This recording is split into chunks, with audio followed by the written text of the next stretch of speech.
আমরা এখন যাচ্ছি আমাদের লালমনিরহাটে। তো এই যে দেখতে পাচ্ছেন আমাদের বড় ভাই গাড়ি চালাচ্ছে। তো গাইস, আপনারা জানেন যে আমাদের হাজীগঞ্জ থেকে যে দুরাকুড়ি রাস্তাটা আছে সেটা ভাঙাচোরা রাস্তা, আর ভাঙাচোরা রাস্তা পেরিয়ে কিন্তু আমরা লালমনিরহাটে যাচ্ছি আমাদের বড় ভাইয়ের গাড়িতে করে। আর অটো দিয়ে যাচ্ছি, কারণ অটো ছাড়া আসলে বাইক নিয়ে লালমনিরহাটে যাওয়া সম্ভব না। আমাদের যে বাইকগুলো আছে সেগুলোর কাগজপাতির ঝামেলা, তাছাড়া যদি ট্রাফিক মামা দেখে এবং ধরে তাহলে কিন্তু কর দিয়ে দেবে। তো যাই হোক, লালমনিরহাটে গিয়ে আমরা ভাপা পিঠা খেলাম। সন্ধ্যা হয়ে গেছে, আমাদের কাজকর্ম শেষ করে আমরা ভাপা পিঠা খেয়ে নিলাম। ভাপা পিঠা আসলে আপনারা মেশিন মোড়ের যে গোল চত্বর আছে, গোল চত্বরের মধ্যে আসবেন। এখানে অলরেডি শীতের যে পিঠা, শীতের পিঠা কিন্তু এখানে খাওয়া দাওয়া শুরু হয়ে গেছে। তো আমার চোখে পড়লো, আর আমরা মিস করলাম না সেটাকে। আমরা ভাপা পিঠা নিলাম এবং দুই বড় ভাই সহ আমি সহ খাইলাম। খেয়ে অনেক ভালো লাগলো। আমি এখানে আসলে কিন্তু ভাপা পিঠাই বেশি খাই। ভাপা পিঠা কিন্তু আমার কাছে খুব ভালো লাগে। এবং ভাপা পিঠা খাওয়ার পর আমরা গোল চত্বরের রুট দিয়ে স্টেশন রুটে যাব। স্টেশন দিয়ে আমরা পৌর মার্কেটের দিকে যাব। তো রাতের বেলা আমাদের লালমনিরহাটটা কেমন দেখা যাচ্ছে দেখুন, কত সুন্দর দেখা যাচ্ছে। আমি বললে হবে না, আপনাদের কমেন্ট করে বলতে হবে আমাদের লালমনিরহাট জেলাটা রাতের বেলা কেমন দেখা যায়। আসলে দিন যত যাচ্ছে আমাদের লালমনিরহাট জেলা কিন্তু উন্নত হচ্ছে। এইদিকে পৌর মার্কেটে কত বড় মার্কেট হয়েছে, এখানে আপনারা কিন্তু সব কিছু পাবেন, ছেলে মেয়ে থেকে শুরু করে সবারই আসলে শপিং, ড্রেস শপিং, তারপর কসমেটিক সব কিছু পাওয়া যায়। আমরা এখন যাচ্ছি স্টেশন রোডে, আর স্টেশন রোডটা কীরকম দেখা যাচ্ছে তা আপনাদের চোখ দিয়েই দেখুন। রাতে এবং সন্ধ্যার মধ্যে লালমনিরহাট শহরে রিক্সা দিয়ে ঘোরা কিন্তু একটা বেশ ভালো ব্যাপার আর ভালো লাগা কাজ করে। অনেক দিন থেকে আসলে আমি এইভাবে ঘুরি না, এইভাবে ঘোরার সময় হয় না, কারণ আমাদের বাসা গ্রামে।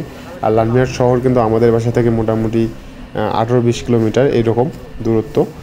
তো সন্ধ্যার মধ্যে ঘুরলে যে মজাটা পাওয়া যায় সেটা একদম অসাধারণ। সামনে শীত আসতেছে, তখন কিন্তু ঠান্ডা লাগবে। এই গরমের সময় কিন্তু সন্ধ্যার সময় যদি আপনারা ঘোরেন রিক্সা দিয়ে, আপনাকে কিন্তু অনেক অনেক ভালো লাগবে। তো আমরা স্টেশনের দিকে যাচ্ছি, আর আমরা স্টেশনের খুব কাছাকাছি আসছি। মানে এই রাস্তাগুলোর মধ্যে কিছু কিছু জায়গায় লাইট দেওয়া, আবার লাইট নাই। যদি সবগুলো রোডের মধ্যে, পুরো রোডটার মধ্যে যদি লাইট থাকতো তাহলে কিন্তু রাস্তাটা আরও অনেক সুন্দর দেখা যেত। আমার মূল উদ্দেশ্য হচ্ছে যে আপনাদেরকে ভিডিও করে দেখানো যে আমাদের সন্ধ্যাবেলায় আমাদের লালমনিরহাট জেলার যে রাস্তাগুলো আছে, স্টেশন রোডের রাস্তা আছে, সেগুলো কেমন দেখা যায়। আমাদের কিন্তু কাজ ছিল ওইদিকে মেশিন মোড়ের দিকে, কাজ শেষ করছি। সেই কাজ শেষ করে আমরা কিন্তু স্টেশনের কাছে, মানে স্টেশনের দিকে যাচ্ছি আর কি। আমরা পৌর মার্কেটের দিকে যাবো, অর্থাৎ গোসলা বাজারে যাব, কিছু কেনাকাটা আছে। আমরা বলতে না বলতেই হচ্ছে যে আমাদের সেই লালমনিরহাট জেলার জংশন রেল স্টেশনে চলে আসি। এই যে আমরা স্টেশনের মধ্যে এসে গেলাম। তো স্টেশন থেকে নেমে আমরা জংশনে উঠলাম।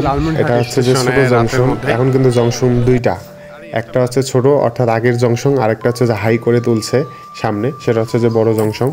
আর বড় জংশনের ফুটেজটা আমার কাছে মনে হয় নাই, এর আগে আপনাদের তুলে দিছিলাম। আমাদের লালমনিরহাটের যে রেল স্টেশন আছে রাতের বেলায় দেখুন কত সুন্দর দেখা যাচ্ছে। আপনাদের কিন্তু একটা ভিডিওর মধ্যে অনেক কিছু দেখাচ্ছে। আমাদের লালমনিরহাট জেলার যে পিঠা, সেখানে পিঠা হয়, আপনাদের পিঠার ইনফরমেশনটা দিলাম, অবশ্যই পিঠা খেতে আসবেন।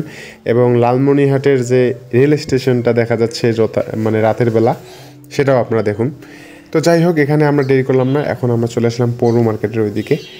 আমরা এখান থেকে গোসলা বাজার যাব। আর আপনারা কিন্তু ওই যে প্রিয় কসমেটিক্স, তারপর আরও অনেক অনেক দোকান আছে। হ্যাঁ, এই দোকানগুলোতে কিন্তু মেয়েদের সব কিছু পাওয়া যায়, কসমেটিক্স থেকে শুরু করে যাদের বিয়ে শাদী লাগে, কারো বউয়ের যদি মার্কেট করার দরকার হয় আপনারা এখানে নিয়ে আসবেন, এখানে সব কিছু পাবেন। তো সেখান থেকে ডিরেক্ট আমরা চলে আসলাম গোসলা বাজারে। এই সামনেই হচ্ছে যে গোসলা বাজার, গোসলা বাজার রোডের সামনে আসলাম। এখানে আসার উদ্দেশ্য আমাদের কিছু বীজের দরকার আছে, ধান বীজ।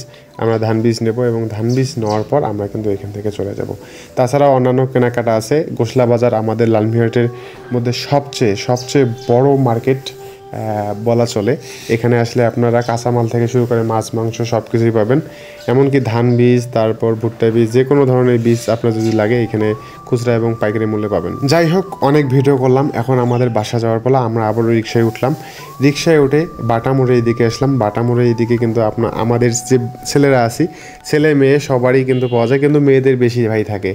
মেয়েদের সব জায়গায় দেখবেন মেয়েদের হচ্ছে যে জিনিসপত্র সহজেই পাওয়া যায়, কিন্তু ছেলেদের পাওয়া যায় না। যাই হোক, এখানে কিন্তু আমাদের ছেলেদের প্যান্ট শার্ট থেকে শুরু করে শপিং, জুতা, একদম সব অল একদম সব কিছু পাওয়া যায়। মানে কইতে আর মানে বলাই যাচ্ছে না যে কি বলবো আপনাদের।